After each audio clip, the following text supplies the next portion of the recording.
Magandang umaga. Ako po si Agatha at ang paksang ating tatalakayin ay tungkol sa Ang gravity ay hindi totoo at ang mundo ay flat. Kaya ko itong patunayan. Hoy, sino ka? Anong ginagawa mo dito?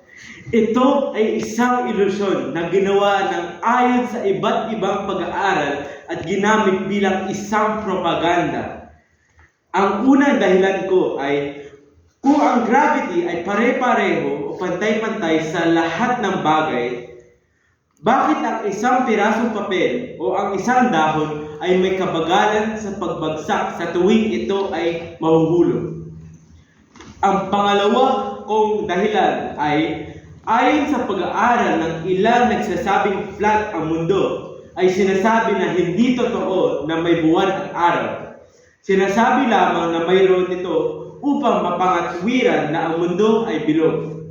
Sa makatuwid, sa paniniwalang flat ang mundo, ang ibig sabihin nito ay hindi umiikot ang mundo, gaya ng sinasabi sa ilang pag-aaral.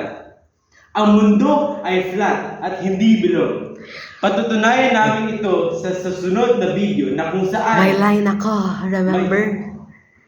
may ilalabas kaming patunay na ang mundo ay flat. Totoo ba ito? Hindi, dahil kaya mo i-debunk ang mga claims niya.